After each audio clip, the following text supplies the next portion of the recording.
緊急地震速報です。強い揺れに警戒してください。緊急地震速報です。強い揺れに警戒してください。国会中継の途中ですが、地震津波関連の情報をお伝えします。今、東京のスタジオも揺れています。緊急地震速報が出ました。宮城県、岩手県、福島県、秋田県、山形県に緊急地震速報です。また今、東京渋谷のスタジオも揺れを感じています。強い揺れを観測した地域の皆さんにお伝えします。落ち着いて行動してください。揺れが収まってから火の始末をしてください。まず上から落ちてくるものや倒れてくるものから身を守ってください。現在、東京渋谷のスタジオが大きく揺れています。建物の倒壊や山崩れ、崖崩れの恐れがあります。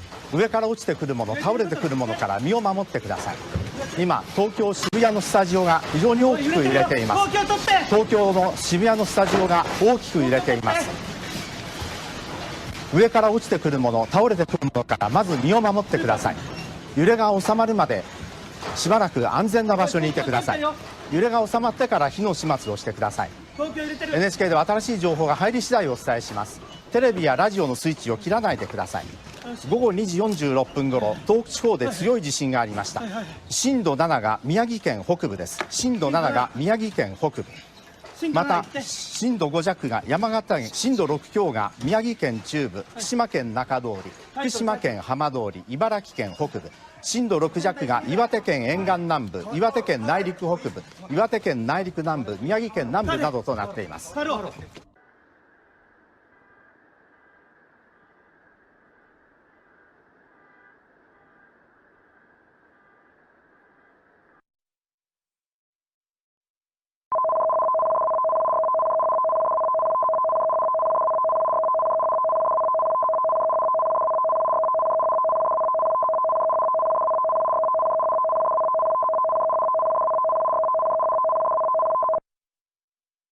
ているのは岩手県、宮城県、福島県です。海岸や川の河口付近には絶対に近づかないでください。次に津波警報が出ている沿岸です。北海道太平洋沿岸です。今津波警報が出ているのは北海道太平洋沿岸中部、青森県太平洋沿岸、茨城県、千葉県九十九里外房、伊豆諸島です。いずれも2メートルから1メートルの波が到達すると予想されています。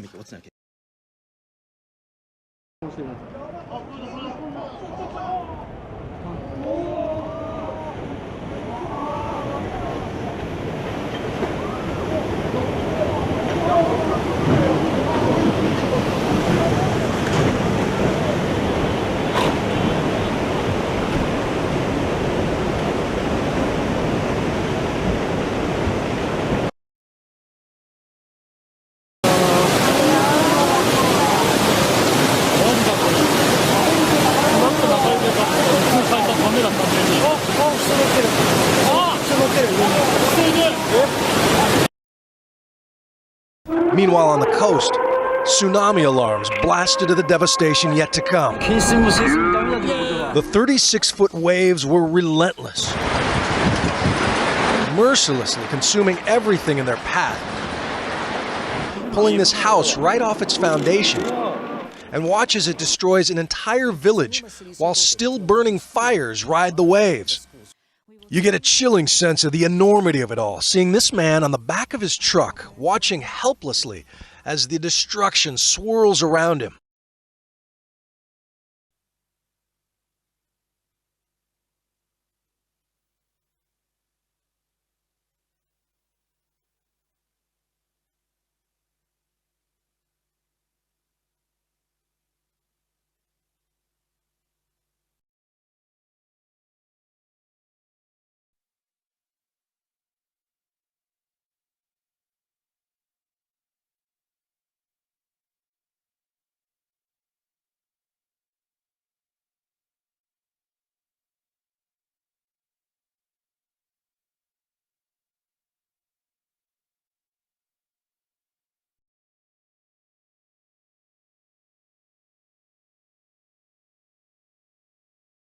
I remember when Shin Godzilla first came out in 2016.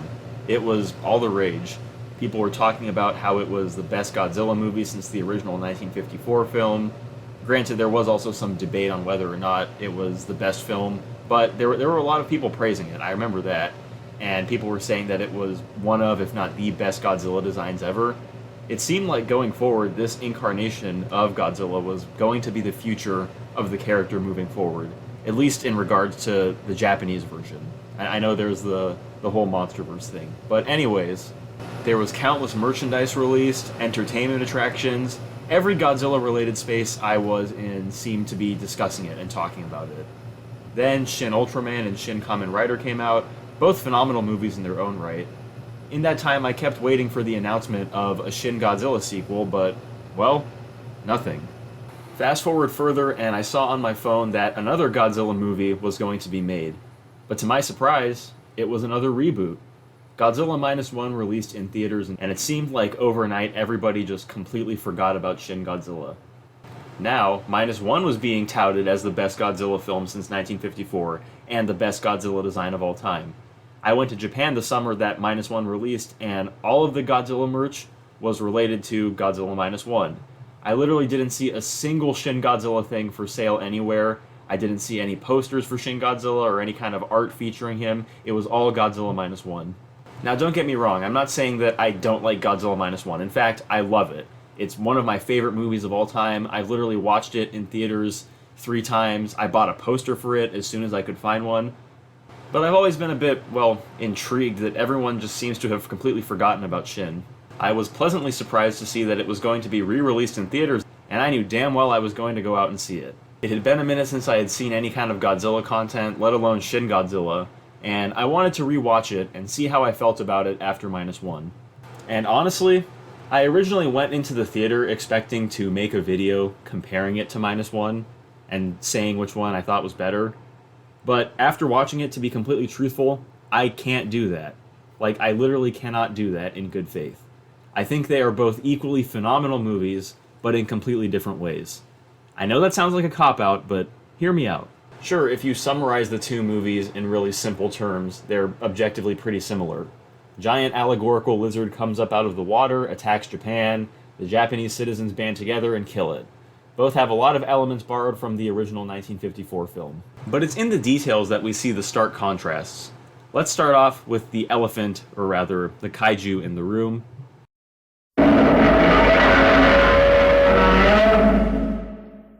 Now, both Minus One and Shin Godzilla are allegories for devastating events in Japanese history.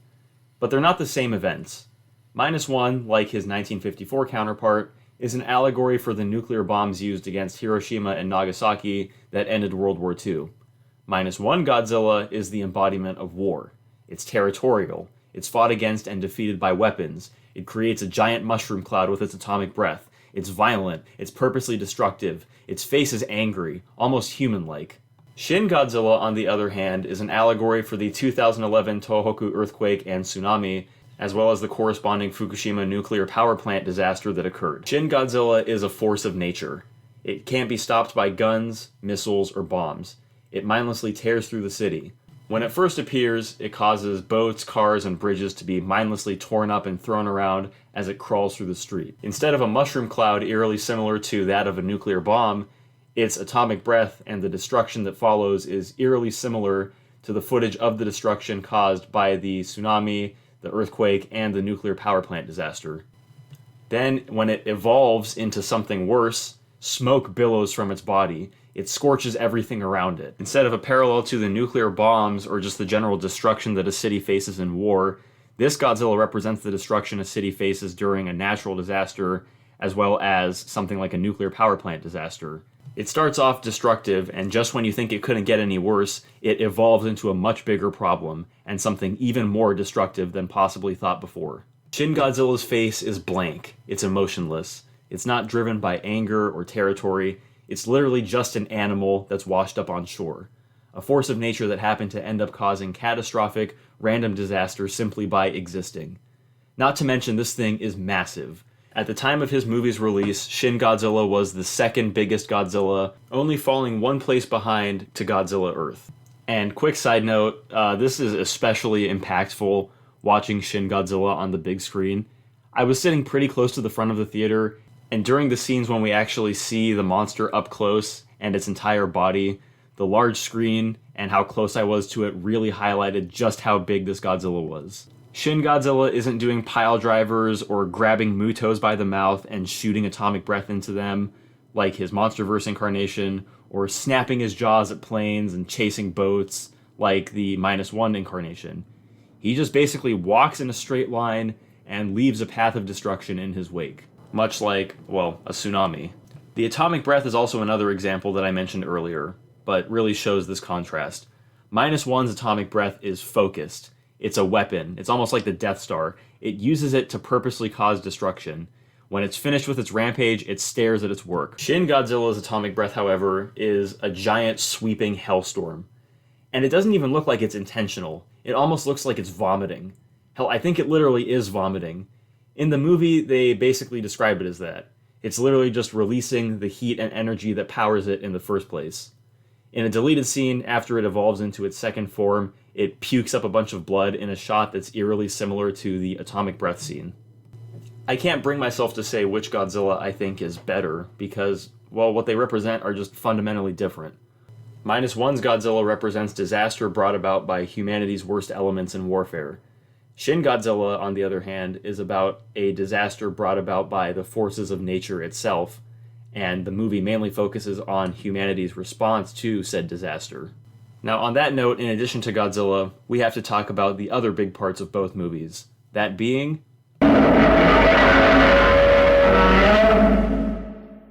now, in -1, I'd say the ratio of scenes only featuring the humans and action scenes featuring Godzilla are pretty balanced. But in Shin, Godzilla only really appears a couple of times, and we only really see him in his, well, traditional form in the third act. Shin Godzilla just, again, kind of walks in a straight line and tramples everything in its path. The majority of Shin Godzilla isn't focused on the monster itself, but rather the human's response to it. Now, I did say that people loved Shin Godzilla when it came out, but that wasn't necessarily 100% true. It was pretty polarizing, and a lot of people criticized this film when it came out for being very dialogue-heavy and not really focusing on one singular main character throughout. But honestly, I don't mind that. I actually really like that because it feels fresh and new. While watching the movie in the theater, I realized how much it felt like I was watching a documentary about a kaiju attack and the events that transpired. -1's character scenes involving the humans are character studies from the point of view of a disgraced kamikaze pilot, Koichi, and his reaction to his country around him and his fellow countrymen following the end of the war. We see everything through his eyes. We see the fanatical attitudes of a lot of Japanese people at the time when his neighbor shames him for not dying and doing his duty to his emperor and his country. We see the immense survivor's guilt that he feels during his mental breakdown, or when he initially plans to sacrifice himself to finally end his interpersonal conflict, or war as the movie calls it. We see him trying to adjust to a life of normalcy. The humans in -1 represent Japanese civilians and soldiers trying to recover after a war, realizing that their government and military didn't give a shit about them or their lives, or any human life in general. This movie is the people of Japan realizing that human life is precious, that it's not noble or honorable to throw your own life or anybody's life away for the sake of a quote-unquote greater good, that violence and war aren't things that should be glorified, especially given the Japanese military's horrific actions against the civilians of nations they occupied, the officers' callous disregard for their own men's lives on the battlefield, and the fact that some disturbed people in power were willing to let Japan burn to the ground in order to preserve a false and misguided sense of honor. This movie is about the fact that there is no honor or glory in war, or the loss of human life. Considering recent news I've seen about the country I view as a second home and a place of my heritage and culture, not to mention ongoing current events elsewhere, I think this message is more important now than ever. Shin Godzilla, on the other hand, makes you feel like a fly on the wall.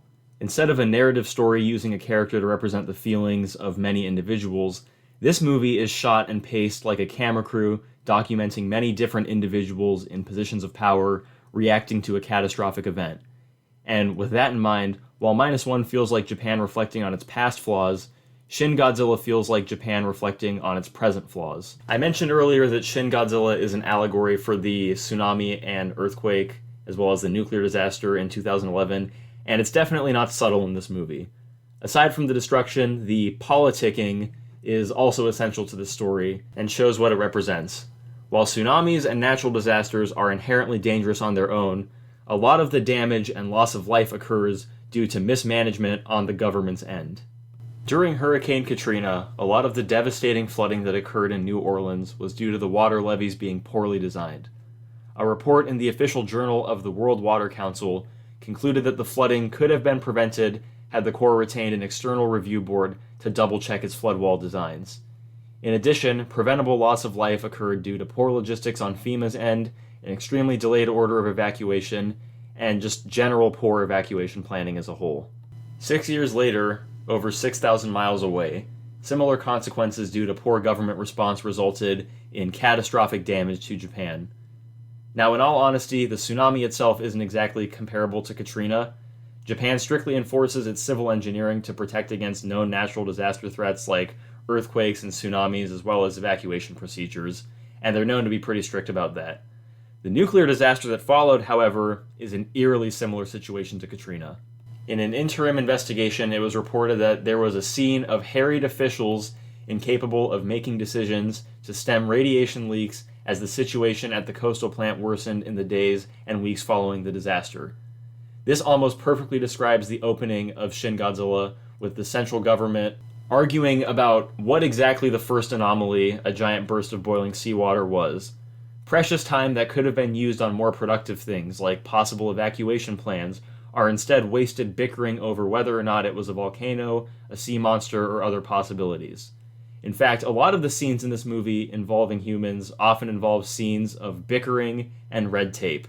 In addition, a different report on the nuclear power plant disaster found that both the company as well as the government were severely unprepared to handle the consequences of the disaster, and the constant red tape, inability to think individually, and a lack of a sense of responsibility to protect people's lives and society resulted in the catastrophe that occurred.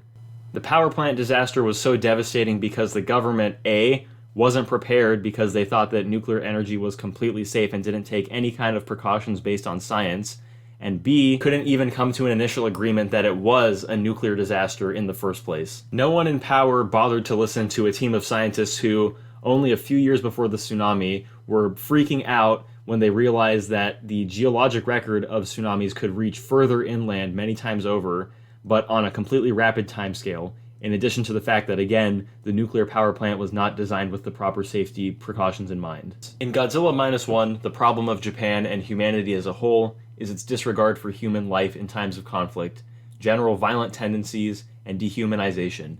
In Shin Godzilla, the problem of Japan and humanity as a whole is complacency, bureaucracy, irresponsibility, and disorganization. Now, I know these are far from happy topics, but Godzilla films aren't movies that just spend their entire runtime bitching about how awful Japan, war, the government, or humanity. They're constructive criticism. Solutions are provided at the end, which leads us to... In 1954's Godzilla, the last 15 minutes of the film go like this.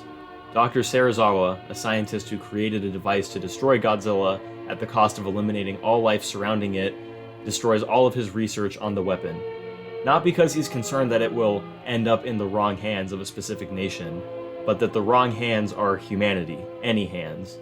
A group of citizens stand together in a room and sing a song titled Prayer for Peace.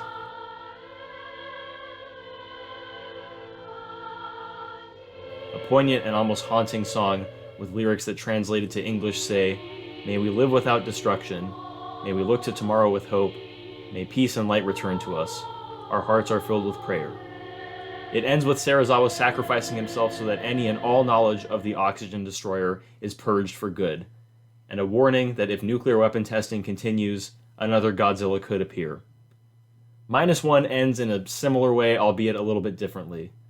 No military power is responsible for the defeat of the monster, but rather the civilians banding together to work towards a common goal. Koichi decides that he's not going to sacrifice himself and instead chooses life and is finally at peace with himself, understanding the importance and value of human life. It also ends with a sequel tease, which I initially kind of hated, but honestly, I don't mind it anymore for reasons I'll explain in a second. Shin Godzilla ends with two characters staring at the aftermath of the disaster. It's all finally over, at least for now. They had just found a solution that ended up defeating Godzilla that didn't involve using nuclear weapons or bombing or anything particularly violent. They both realized that reform is needed in case an event like this were to occur again. This draws some parallels to the aftermath of the Fukushima disaster, as in the wake of that, reform was demanded in Japan's natural disaster and nuclear operations. It ends with a message that ultimately it's up to us as individuals to work to be better so that the collective can remain safe, and while things can be rebuilt, lasting change is needed for a society to continue. Lasting change and common sense. If TEPCO had just built backup generators on higher ground, built an appropriate seawall, and taken more precautions to make the plant earthquake ready and not build it near a coast where a tsunami could hit, a lot of the disaster and the fallout that occurred could have been easily prevented. Nuclear power itself isn't dangerous or a problem. Bloated bureaucracy, lack of common sense, and incompetence are the problem and the danger. Now, on the note of sequel teases, I honestly don't mind Godzilla -1s because all three of these movies show that there will be lasting physical consequences due to the event, and again, it's still very possible that something like it could occur again. 1954 leaves us with a pretty straightforward verbal warning. -1 shows us the physical damage as a consequence of nuclear weapons, as well as showing us that nuclear war's threat will be ever present. And Shin Godzilla just ends with the fact that we don't know if Godzilla will wake up again, not to mention these freaky-ass xenomorph things coming out of its tail. The point is that all three of these movies show that, yes, it is possible to rebuild after disaster, but if people don't learn and don't make lasting change, then the exact same thing will happen again. And on the topic of Japan and World War II, it is unfortunately still a pretty big issue that the Japanese government continues to gloss over the many horrific actions committed by their military and government during the Pacific War against innocent civilians. Interestingly, this specific topic is actually focused on in Godzilla, Mothra, and King Ghidorah Giant Monsters All-Out Attack. Godzilla in that version is literally the embodiment of spirits of soldiers and innocent civilians killed during the Pacific War, who go on a rampage against Japan due to their rage and anger over the continued denial of war crimes and refusal to change. Instead of an allegory for nuclear war or natural disaster, this Godzilla is a representation of the desire for revenge, anger, and contempt of the innocent lives destroyed by Imperial Japan. This is a pretty big and deep issue which I want to make a separate video on, as that movie also has tons of symbolism and allegory as complex as Shin and -1. But anyway, I'm honestly glad that I got to watch Shin Godzilla again, as it reignited my passion and interest in these films and the potential that they have. I feel like we're honestly in a Godzilla golden age right now. We've got some great movies being put out in theaters. The fan projects on YouTube are amazing. I'm honestly really excited to see where this franchise is going to go. I don't even have an issue with the Monsterverse. I like the Monsterverse, and I think those movies have their place. But Godzilla and monster films as a whole are at their best when the line between monster and man are blurred. And I look forward to more Godzilla content that explores that. Thank you guys for watching, and I will see you all in the next video.